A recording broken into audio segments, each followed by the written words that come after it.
Baik, sekarang kita akan masuk ke sebuah contoh soal dari loop majemuk. Nah, misalkan ada loop majemuk seperti ini ya. Jadi di sini ada total 3 sumber tegangan dan ada 4 buah hambatan. Yang ditanya adalah tentukan arus yang mengalir pada R3. Nah, kita tuliskan dulu ya yang diketahuinya.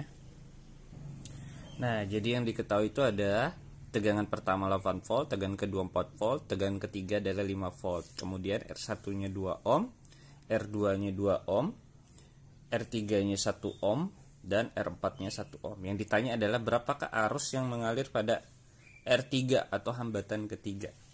Nah, kalau misalkan kalian ketemu soal tentang loop majemuk seperti ini, maka kerjakannya satu persatu ya. Kerjakan dari sisi sebelah kiri dulu, loop yang ada di kiri, baru nanti kerjakan loop yang ada di kanan. Nah, kalau kita mau kerjakan loop yang ada di kiri, maka kita tutup loop yang ada di kanan, kita tutup loopnya. Nah, sekarang ada gambar apa aja di sini? Oh, ternyata hanya ada tegangan 1, tegangan kedua, lalu R1, R3, dan R4. Nah, lebih enak kita lukiskan dulu ya. Jadi kita penyelesaian di sini saja. Kita lukiskan dulu menjadi sebuah loop tunggal.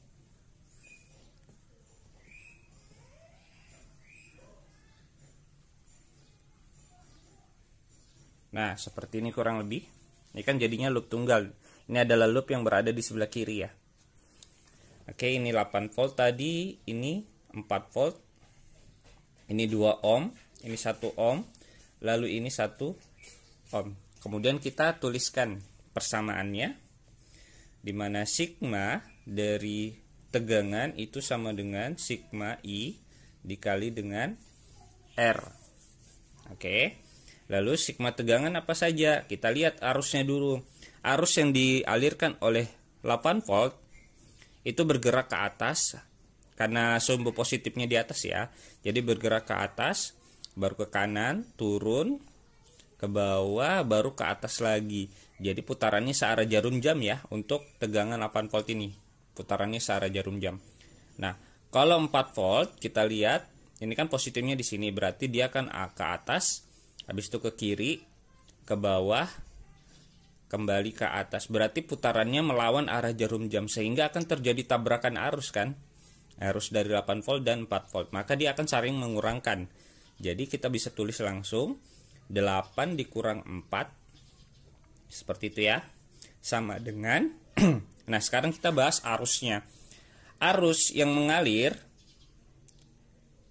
di hambatan kedua dan hambatan ke-1 itu kita sebut sebagai I1, yaitu arus yang berada pada daerah rangkaian kiri. Oke. Sedangkan arus yang mengalir pada hambatan ini yang di tengah, yaitu 1 ohm ini adalah campuran dari I1 yang ada di sebelah kiri. Jadi di sini ada 2 arus ya. Ada I1, kemudian ada juga yang dari kanan sini tadi masuk. Nah, berarti di sini juga ada I2. Paham ya? Jadi kayak mana cara nulisnya? Kita bahas I1 dulu. I1 akan naik ke atas bertemu dengan 2 ohm. Berarti nanti I1 dikali 2 ditambah. Nah, kemudian di sini ada 2 arus kan? Nah, karena ada 2 arus, maka kita tulisnya gini. Ini tadi hambatannya 1 ohm ya. Berarti I1 tambah I2 tutup kurung dikali dengan 1. Paham ya? I1 tambah I2 dapat dari mana? Ya di sini, karena arus yang di tengah ini mengalir 2 arus dari sebelah kiri dan dari sebelah kanan. Paham ya? Ditambah, kemudian ketika sudah mencapai cabang sini, dia akan terpisah 2 lagi arusnya. Jadi arus yang tadinya dari sebelah kiri dia kembali ke kiri, dan arus yang sebelah kanan dia kembali ke kanan. Sehingga arus yang mengalir pada R4 itu hanya I1 kali 1 ya, 1 ohm. Nah, seperti ini jadinya. Baru kita selesaikan. 8 kurang 4 itu adalah 4, sama dengan 2I1 ditambah.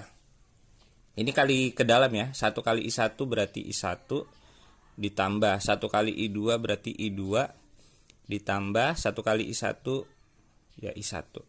Nah, jumlahkan semua I1. Ini ada 2, ini 1, ini 1. 2 tambah 1 tambah 1, hasilnya adalah 4 ya. Jadi 4 sama dengan 4I1 ditambah I2 yang cuma 1 ya, berarti I2. Nah, ini adalah persamaan kita yang pertama. Paham ya? Kemudian kita cari lagi untuk sekarang kita pindah ke rangkaian sebelah kanan atau loop yang ada di kanan. Kita lukiskan lagi loop yang ada di kanan, bentuknya seperti ini ya.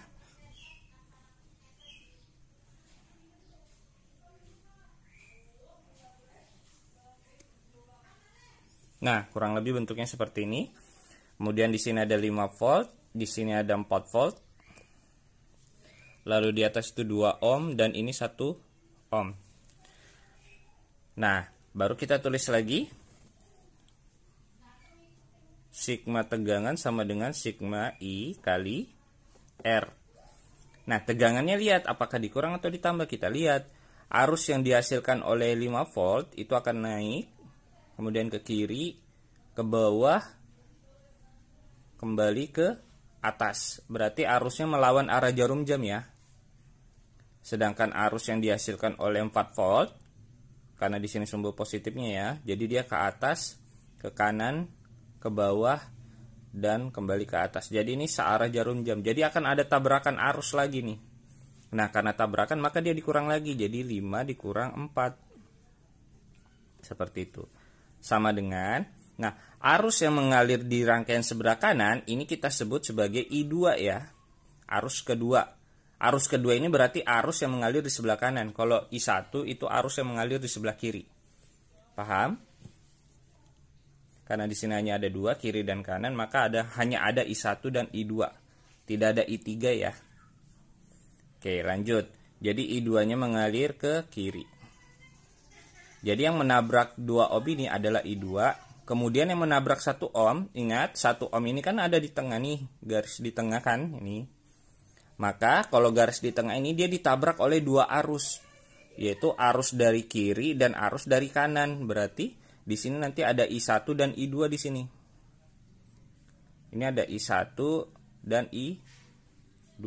Berarti kita tulisnya I2 dikali 2 ditambah buka kurung I1 tambah I2 kalikan dengan 1 ohm ya.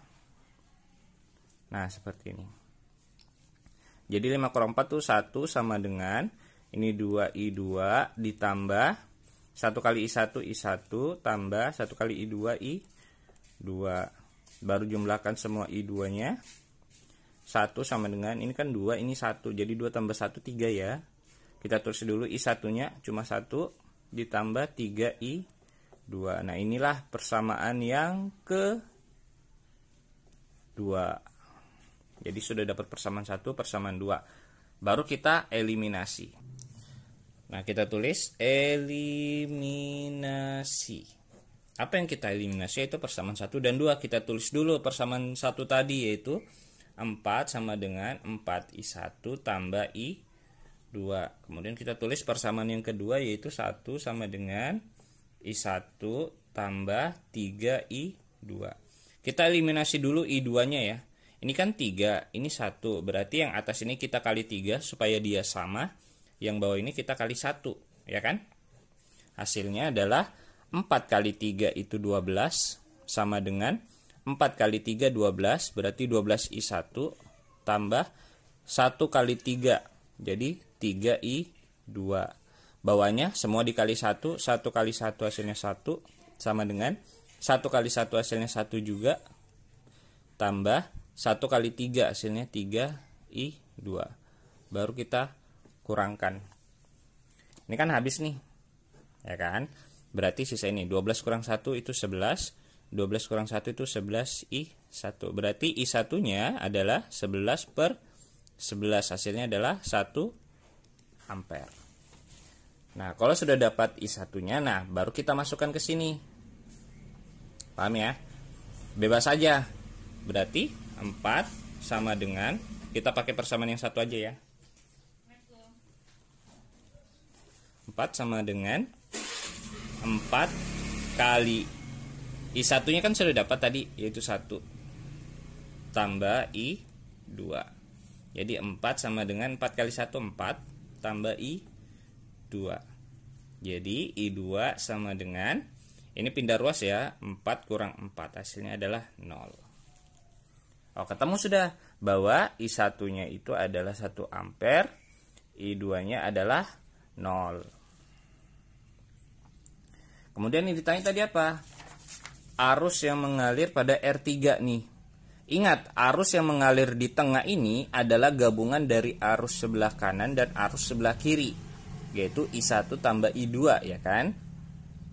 Oleh karena itu kita tambahkan, untuk arus yang mengalir pada hambatan ketiga, IR3, itu sama dengan I1 tambah I2. Hasilnya adalah 1 tambah 0, hasilnya adalah 1 ampere. Selesai. Oke, sampai sini semoga paham ya dengan materinya. Terima kasih. Assalamualaikum warahmatullahi wabarakatuh.